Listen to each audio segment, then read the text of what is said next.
I started out n- thinking I had a clear idea about what I wanted to do with my life, and that was probably staying in Schlumberger and seeing whether I could get to CEO of one of the top jobs.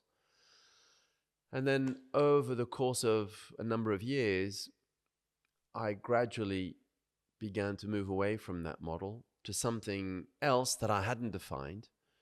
But I didn't think staying in the same company and moving up the corporate ladder was the right thing for me, because it all became a little bit too predictable. Even though Schlumberger is a great company, I've no regrets for the time I spent there. I felt like I needed to do something else, something more with my life. And I didn't always want to be moving countries every 2 years, which is one of the things that comes with the territory of working in the oil and gas sector. So I knew I wanted to move away from what I was doing, but I had no clear idea of what. And over time, it became clearer to me that I'm probably not the right kind of person to do a startup. That requires a certain level of courage, creativity, and grit.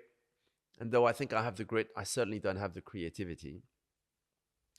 But what I realized I was quite good at was generally fixing damaged goods, damaged companies that needed to improve in terms of their performance and drive profitability from that.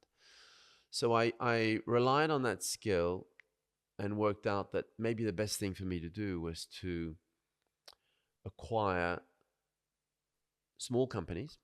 And I stress small because I felt I could only rely on my own funds, and that's something else that I would do differently. I think raising funds is probably a better way of moving forward and of driving investment, because you can get to scale just much more quickly.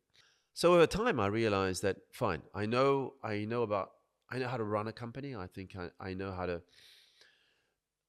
how, and I'm more effective at running a company in the short term than stepping back and supporting a CEO than I am as a long-term CEO.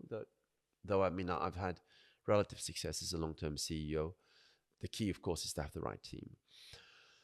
So over time, to come back to your question, I think over time, I became increasingly aware that what I should be doing is trying to find small acquisitions, small businesses, where I could put to use my operational and work experience to help develop that company.